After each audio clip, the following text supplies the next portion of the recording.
Now it is my pleasure to introduce Pointr. Pointr is a culture and community building tool that makes relationships easy for hybrid work. Pointr is focused on accelerating belonging and harnessing knowledge to build trust. We're welcoming Julie Choi and Julia Chang from Pointr. Julie Choi is an award-winning CEO and founder, and Julia Chang works closely with clients to deliver optimal people experiences. Today, they are going to be talking about the significance of memory in building culture. So pending any additional technology hiccups, which it does look like our cameras have kicked on, that's wonderful. We will now have Julie and Julia share their presentation. Well, actually, somehow we were able to get my video on, and Julia would love to be on video, but it's not working. So we're moving on. You've got a great presentation, and thank you so much for the warm introduction. Absolutely. Again, we're really excited to be here with you guys. We want to kind of keep it casual. It'll just really be more of a conversation with myself and Julie, and we'll be sharing stories about our work here at Pointr, kind of what we've learned along the way, and really just letting you guys know what it is about remembering and memory that can make all the difference. So I'll kick it off with a question to Julie. So Julie, why should we give a damn about memory? Why should we care? Because we need to connect with people. There's no time or opportunity to know and remember stuff about each other. Hybrid work makes that pain so obvious. And the criticality of memory just goes back to when we were cave people, and memory was critical to our physical and social survival. How are we going to find food? What areas to avoid? How are we going to remember getting back home? What were the poisonous plants along the way? And who could we trust with our life, with our family? But our social survival today still depends on our memory. The more you know and remember about a person, the deeper the relationship and the more you trust. So how do you, I'm going to put this out there to the group here, how do you benefit from your relationships at work? What do you actually remember about your colleagues? So here's what we have to deal with. Human working memory can only hold 4 to 7 bits of information. We lose the rest. Our memory rivals that of a goldfish. It's down from 12 seconds. Now we're at 8 seconds. But when it comes to what you want to remember, lists don't work. But if you do want to remember something about a person, the trick is it's tied to emotion and the story shared. That's when it sticks. So I discovered the powerful connection between memory and emotion while on stage. Imagine a darkened concert hall filled to capacity, thousands of people, and on stage left, about to perform Liszt's Piano Concerto with orchestra. What the audience didn't know was my survival depended on my memory of 27,000 notes. I was on the verge of getting kicked out of Juilliard. Imagine my mother's agita when that would happen. And this performance was going to make or break me. Roll back the tape, probably, I don't know, 3, 4, 6 months. I met Haywan. I was new to Juilliard. I felt lonely. I really felt like a fish out of water. And she wanted to know me. She wanted to know what I was interested in, where my interests were, what I disliked. Kind of like we got into foreign films and great heroines of books that we love reading, The Joy of Food, even on a skimpy budget. And it was really all about non-music stuff. It's how we bonded. Everything outside of piano. So here I was at Juilliard, and the culture and the cognitive culture was super strong and high performance stuff. And I felt like a newbie, just no personal connectivity. I was lonely. But what she did was she believed in me. She wanted to know me, all of me. And that made me feel relevant. It boosted my sense of what my potential could be, that I mattered, that I should be there. And she became my advocate and collaborator. I had an attitude shift. I stopped cutting class. I was cutting class because I didn't think I should be there. And I felt supercharged, and my results dramatically improved. And my remembering and performing the really tough stuff became super easy. So her belief in me powered my commitment. It juiced up my memory and performance on and off the stage. And ironically, years later, I became the youngest board member at Juilliard. So though I've left the concert stage, my obsession with memory, emotion, performance has really become the foundation of my work, my career. So what is that? I advise CEOs on building high-performing teams. And the key aspect of that is, how do you perpetuate success over many years? That's the key. The undercurrent of that is, retention, engagement, all that stuff. And in the years that I've worked with these great CEOs that have built companies that are known for transformative growth and culture, there are traits that are common. One is they lead with emotional connectivity. They're personalizing their interactions to build trust. And they set aside their agenda. And the agenda, everyone's got an agenda, right? I mean, they're trying to woo them to join forces. They're trying to hire them. They're trying to keep them. They're trying to inspire them. And yet what these CEOs that have been so differentiated is these interactions are relationship driven. And so I would term that as really, they move aside the transaction of what they want to get done, and they take the long view and approach it from a relationship point of view. And so what these successful CEOs are doing that we've worked with, they're tapping into conveying the emotional culture of their company. They remember what people care about. They know that perks and raises and money doesn't buy you commitment. Relationships do. And so these CEOs, what they really care about at the bottom line is that they can convey and help you feel belonging, because they know that that drives performance. So, Julie, when you talk about like performance and really the need for these CEOs to drive culture through these interactions, like what are they looking for? Like, what are they really trying to, remember about each other? Well, it's everything that seems irrelevant to the work that we're doing. It's what you do on Sundays. That's why gardening is your new thing. What your children are teaching you. Everything from what you pursue with intensity to new habits that you're developed, aspirations.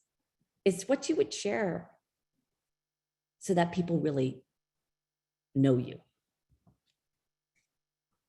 It's good to kind of look at things through that frame, but to go even further, what are the ways, or, how do we remember these things? So, remembering memory, we're dealing with the short-term memory no better than a goldfish. It seems pretty dire, but it actually can be boiled down to three things. One, curiosity. Curiosity is it's approaching, think about when you are curious about something. You're you want to know how it works.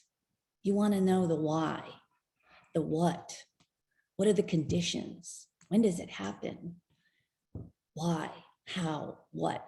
It's just curiosity. The second is go beyond the role and work. I promise you, you'll have meaningful connections. If you can just focus on the person and not the employee, and not the person in the job, there's magic there. And third is listen for the story that's coming out. They're sharing something about daily activity, about life, about a perspective, about a point of view, an experience, a memory. Listen for those stories because it actually helps you remember.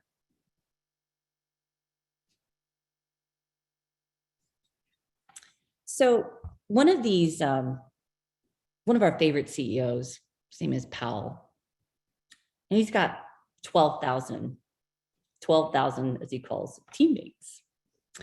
And love about Powell is before we started working with him, I mean, he was just consummate people person. And he's naturally that way. And he is on a mission to have that, the way he leads and how he makes people feel, that he wants to convey that to every single employee colleague with whom he interacts. So the prep that he does before each meeting is pretty extraordinary. I mean, he keeps, he's been doing this for years. It's very laborious, it's very manual, and he literally takes notes in his Outlook, and he remembers what someone's reading. He remembers if they are traveling across the country or on a 3,000-mile bike ride for wellness support. And he remembers. And so, why is he one of our favorite CEOs? Is because he gets it. He understands that he wants to create meaningful connection with every connection. He has genuine interest in the lives of the people he's dealing with, and he understands the importance of the small talk. And small talk is people usually hate small talk, but done in a way that's curious and it's about non-work stuff, genuinely while at work, it's pretty powerful. And so what does Powell know? He knows that, sharing personal information at work leads to forming social bonds, and that makes people feel good. So remembering shows that he cares. It's always really impressive when I remember that Powell story, but not everyone can be a Powell, right? But it's a lot of legwork. Well, most people, they're just not good with people. I mean, I don't know how many but it's even people admittedly will share that they're not good with people. And it's hard to meaningfully connect. I mean, we don't need to talk about how difficult it is, even in the times that we're in, with the challenges of the next workforce, not even being in the office, of the lack of just the spontaneous connections, all of it. We could have done it in prior years, just kind of naturally. Even those who are not good at it could kind of go with and react to people, but we're just not in that place. So I guess if you had to give advice, if someone's trying to be a better people person, where do you start? What are some things that they can do to, start unlocking the people around them and build those connections? Well, you start with intent. It's about genuine interest. So what are we looking at here? We're looking at my pointer.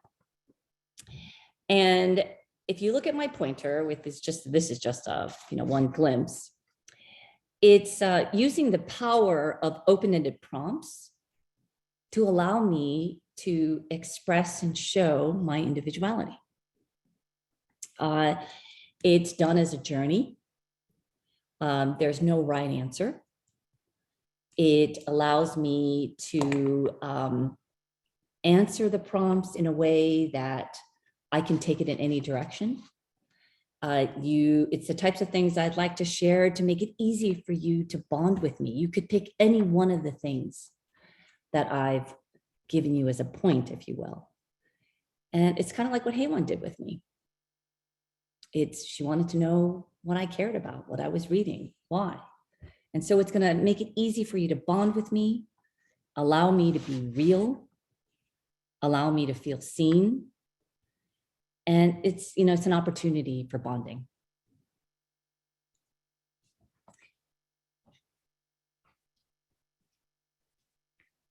So I guess, when it comes to these bondings and the need for, there's that one-on-one interaction, but, as you kind of grow with it, like how can you kind of scale from like more of like, is it a grassroots effort, kind of like a ground game? Like how would you really describe the need to grow that way? The opportunity, you pin on it, Julia, the opportunity to know someone and to be known has forever changed.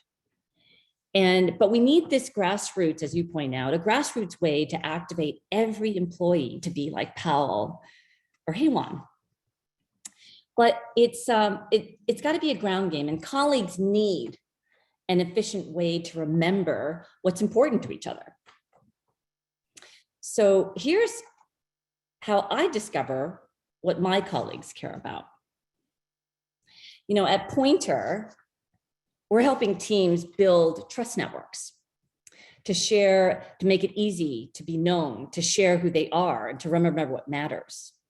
For social bonding, it's the shorthand to get to meaningful connections.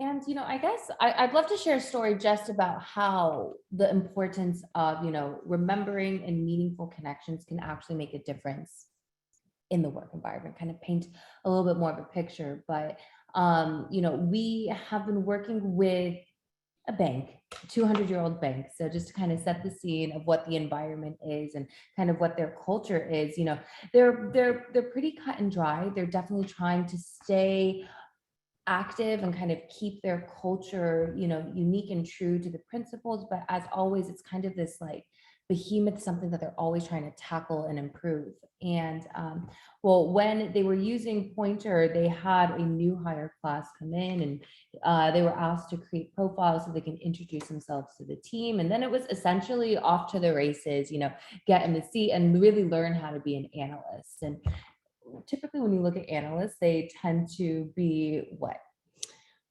Excel masters, Great with numbers, good with numbers, left side brain. Exactly. And, we had this one analyst who was essentially falling behind. He wasn't learning as quickly as the other people in his new cohort. And it was, apparent and obvious, and the managers there really wanted to kind of tap in and find out how to help. And, normally in this kind of like old school banking environment, it'd be like super cutthroat, can't cut it, it's not going to work out here. But, we had a manager, and as strapped for time as he was with the other 15 new hires he had assigned to him, he was able to connect with this person, look at their Pointr, learn more about them. And the one bit of information that he kind of clung to was this person's interest in history, and how they enjoyed the idea of narrative and the kind of way that he was able to map things out in his mind. He was able to explain more like essentially banking principles from a view of someone who liked to learn through narrative. And it wasn't only this way of teaching him that was able to get him more inspired to feel more connected to the role, but also just really feeling seen by management and like really letting him know that, you know, they care about him. They want to know how he thinks, what he, you know, how he approaches problems. So in this case, you know, it's a great example, actually, Julie, jumping in, a great example of the leadership and culture, business leaders who really were interested in looking at the whole person and considering considering all of it's not the right way to say it, but considering what are they into when they're not working as a source of energy, inspiration, that if you could bring that to work, it's quite powerful. So that's, you know, just a great example of supercharged personal connectivity and remembering for improving performance. Definitely. And that's really what it's all about, you know, focusing on performance. So Julie, really quickly, we do have a question from the audience that I'd love to bring up. And Dylinda Vaz, hi, welcome. And so, you know, we're being asked, you know, are there any kind of peer review studies or survey stats that show how a trust network can influence business outcomes? That's an essential question. There are many studies that have done studies that you're asking a question about the intangible of trust. And that intangibility of trust is literally the foundation of every single problem that a company or collective faces. And meaning if you can't be authentic, or you don't feel you belong, or you don't feel the humanity of where you're working, you're just not going to bring it to your job. And so there are many studies that have shown that when trust is there, actually an example of that would be what was it called? It was Google did a study. It was called the Aristotle Project. I think that is. You're just catching me on the fly now. Project Aristotle. Exactly. She knew it. Exactly. And you know, it was not just, oh, you had diversity on the team, you had diverse functions, but it was really the psychological safety, which is founded on trust, that allowed people to thrive and to innovate and to collaborate and so forth. So that's a good example. And come up with more. And I have another one that comes to mind. I have to find the article and I'd be happy to share it with you, but there was, it was like a report produced by HBR about like the connection between trust and high performing teams. So I think that one definitely had a lot more concrete stats about how, you know, the idea of trusting one another really led over into, you know, tangible results. So I'll get a link to that and I'll definitely follow up and share it with the group. But yeah, so trust and performance, because that, like, we're really trying to, you know, kind of explain how that works. So Julie, how would you just kind of boil it down? Well, it's really three things. It's, you're not going to want to hear this, but it's not about you. That's number one. When it comes to trust. Exactly. The moment you make it not about you, then all the things that you need to build the trust, to get the stories that are shared, to have the bonding, the channels open. So just keep that in mind. Anytime you're dealing with someone, it's not about you. That's one. Two is show curiosity and genuine interest in non-work stuff. First of all, there's magic. I mean, we were on the phone, or actually getting started earlier with Nick, and before the webinar actually started, and he was talking about this large-scale family event that happens every year, where 150 of the extended family all get together and they're camping out in the woods. And that's not just a what. It's what does it mean to Nick, his family? What does he derive from that? Why is there joy in that? What is the energy he gets from that? Just for Nick to share that with me means we've got a nugget of something that we can dig on and talk about in the future. So the first is, it's not about you. The second is show curiosity, genuine interest in the non-work stuff. And 3, the more you remember about a person, the more significant the relationship is. Thanks, Julie. That was great. You know, that is essentially kind of our North Star for like what we want to guide and help, you know, the people that we work with to really kind of figure out, like bringing that human connection back into the workplace, bringing a highlight to it and letting them know the different ways in doing it. Like culture has always been, again, a behemoth, something like everyone's, and it seems like you're trying to like boil the ocean, trying to just figure it out. But it comes down to, it's what we do with each other. So we talked about these great CEOs. And if you're lucky enough to work at a company where there is a great CEO, that CEO can do a lot through leadership. But we need to meet every CEO, every business leader with that ground game that we talked about. We need to equip, aim to equip every employee to become an activator of culture, to become a great colleague. And it can be done. Absolutely can be done. And that's our mission at Pointr. So thank you for joining us. yeah, thank you. And, you know, I appreciate the questions that we had come in. You know, we That's great. definitely want to hang out for a little bit, see if any more kind of come in. You know, clearly this is what we love to talk about, and we'd be more than happy to kind of continue the conversation, share our knowledge. And we hope to see you, at CultureCon. Yeah, we're excited to be there. It'll be our first time in Wisconsin, so it'll be an adventure to the middle of the country for sure. Thank you, Julie and Julia. That was absolutely wonderful. I do have a question for the two of you, and maybe that'll give our attendees some time to maybe think through a couple of their own.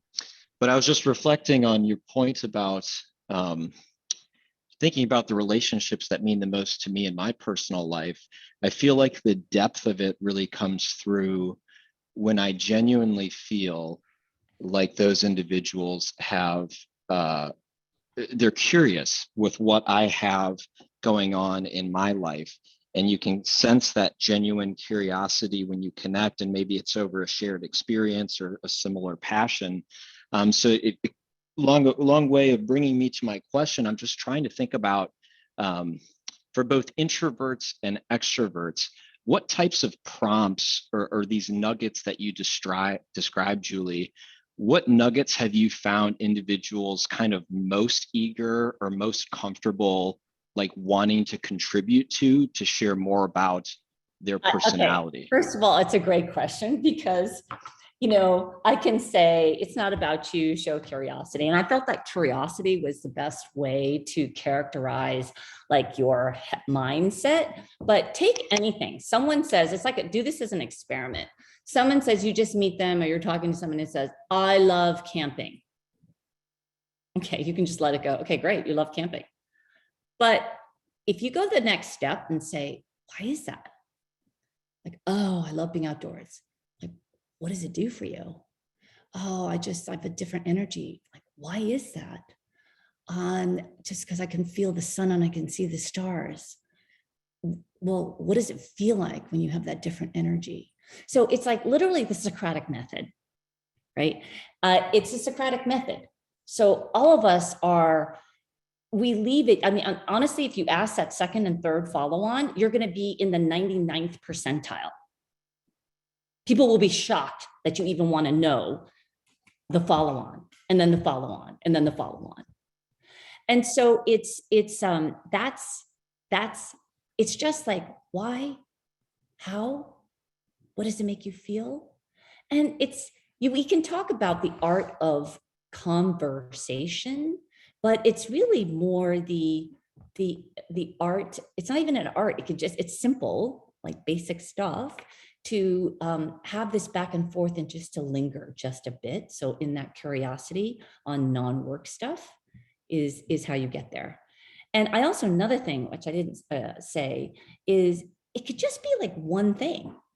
You don't have to do this on 100 things. Remember, we got goldfish memory, right? So the recall, remembering, all of that's, hard, and we're trying to solve for that. But you can just remember one or two things, that you both love books. There's somebody on my team, he's from Lebanon, and we share a lot of things like philosophy and books and so forth. But there's one thing that I check in with him on, that's how's your sleep? And we've nicknamed him the sleep doctor. He knows everything about sleep, and he's interested in daydreams, but he also has a problem sleeping. So that's like my leitmotif with him on sleeping. So Julia, we got more questions. Yeah, we have some great questions from the audience. So, the first one we have from Laura York, and she's asking if, can you say a little more about managing relationships in a hybrid environment for a business that's trying to adapt with systems that kind of have like a history of like an in-person performance? So how are you kind of managing that switch? The manager, the manager is the unsung hero. There's so much on the manager today that has thrown them into the deep end. Obviously, because of the hybrid work, because of just everything that everybody knows. And when I say unsung hero, it's literally where the triage is happening. That manager has to be on the pulse of all the reports, all their employees, whether they're hybrid, remote, on site, et cetera. And the manager is, I feel their pain because they just don't have the time to know. They don't have the time to know, and they don't have the opportunity to do that. But if each manager is equipped with a way to quickly know, to effortlessly have a way where it's part of the cultural dynamic, it's part of the interactions, it's part of the tools that they're using, they're going to be one step, a great step ahead. Because what really this fundamental thing is, we need this human connection to help forge every single people initiative, anything to do about people. You need to create the feeling, not just measure it. I don't know if that answers the question, but I'm feeling the pain for managers for sure. Yeah, I feel a lot of the kind of burden of navigating this, because they're like the direct line to the people on the front, it falls there. But that's a great question, Laura. Thank you. And another one, I love this question. This one is from someone named Desta. So Desta is asking, how do you overcome cynicism that staff may have about culture building actions? Like they just don't dragging their feet, don't want to do it. Well, you know what? We've gone through a period of cynicism. Okay, you know what? You know where the cynicism comes from? Yeah, we can't just measure how someone's feeling. You can't just keep taking their temperature. You can't keep asking them how they're feeling. I mean, the last question, I'll give it some advice. Last question to ask is, how are you doing? It's like, it is a question that people are like, yeah, I'm fine. All right, let's get to business. So I think the cynicism comes from too many tools that are being used to measure. And people, it's been this elephant or behemoth, as Julia pointed out, of how do we help people be authentic? But I don't even like using the word. I don't even like using the word authentic or culture, because it's overused and people then get numb to it. So it's really No, that makes sense. That makes sense. It's too many tools focus on measuring, and we need to focus on how do we enable people to really bond on a human level. And really the key thing is any tool that helps you do that, that's not about work, it's not about posting social media, but if it enables you to connect and bond, not about work, you're like that's 50% of the way. Yeah, it's that. And then there's also this whole notion of just making it easy for them to participate in these actions. So that's something that I am constantly working on with our clients. Like, how do we make it easier? What would they like to see? So finding a solution that's really going to, give them like one less like profile account to create, or just make it easy for them to be in there and to get engaged and to kind of show up where they work.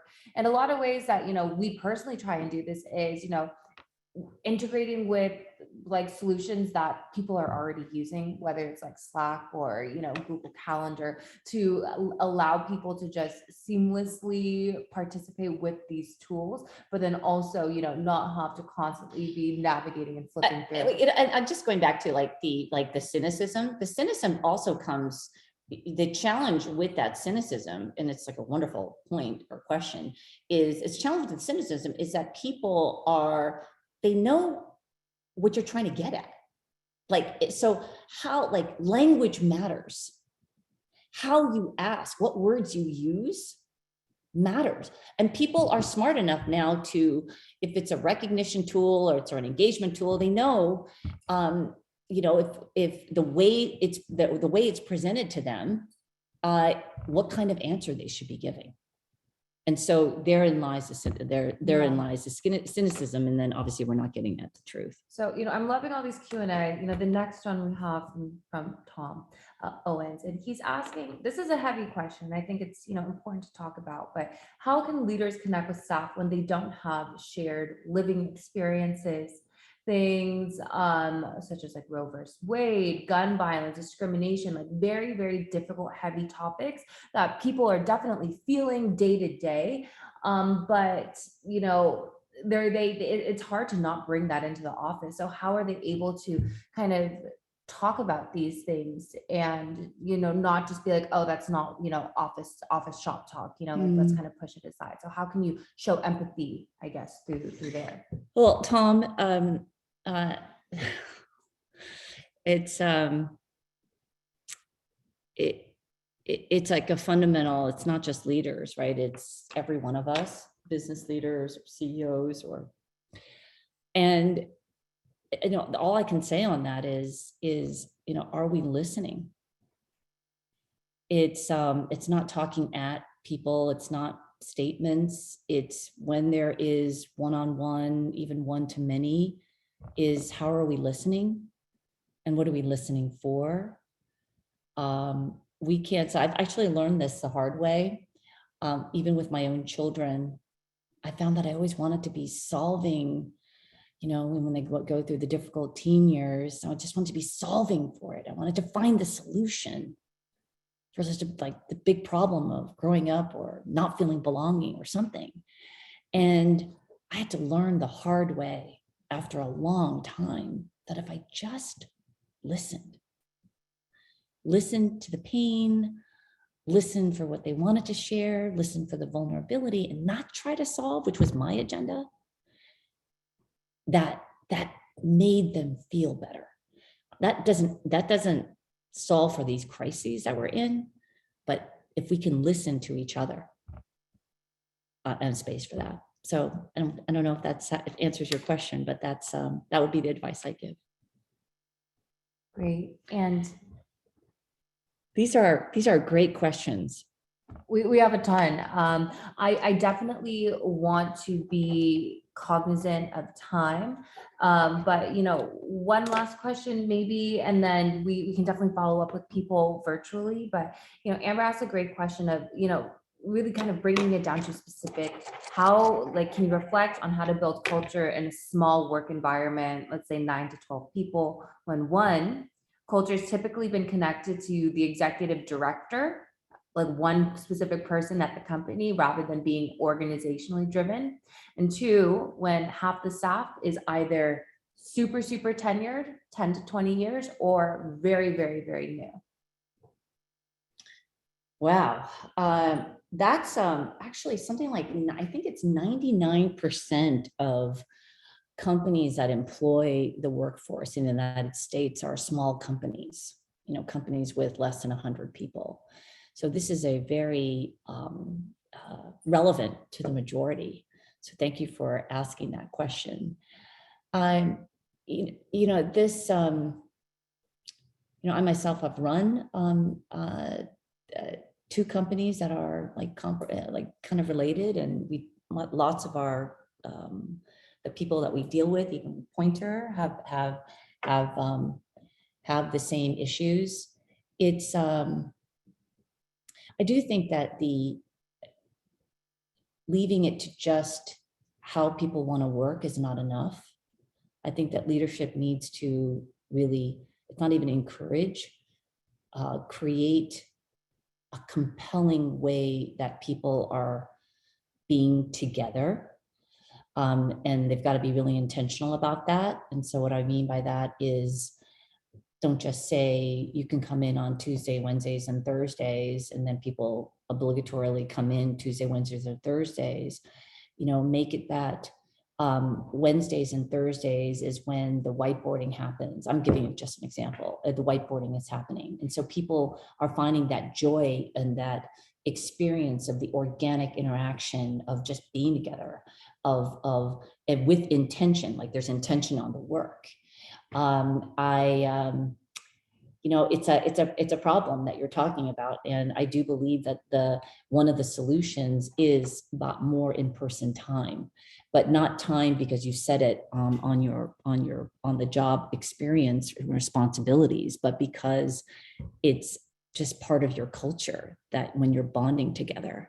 I mean, our team at Pointr, we were fortunate before, during, and after COVID, or the continuation of COVID, the team is incredibly close. And we've got people in Brazil and 4 or 5 different cities in the United States. And people are deeply connected. And I guess we're trying to live what we're doing at Pointr. Definitely. And, I see a note from Zach, and we do have a few more questions, but I did want to say that he did share a link for us to kind of continue the conversations, continuing answering questions. We would love to get to all of them. But let's also make sure in person, just as I said, Yeah. we're so excited about CultureCon. It is our first time to Wisconsin. So Nick, you've inspired us, and we will be there, and we will, and sharing stories feels like it's just one way, because Julia couldn't even be on screen. She's right here next to me. But there you go. But we hope to see all of you at CultureCon for sure. Thank you so much, Nick.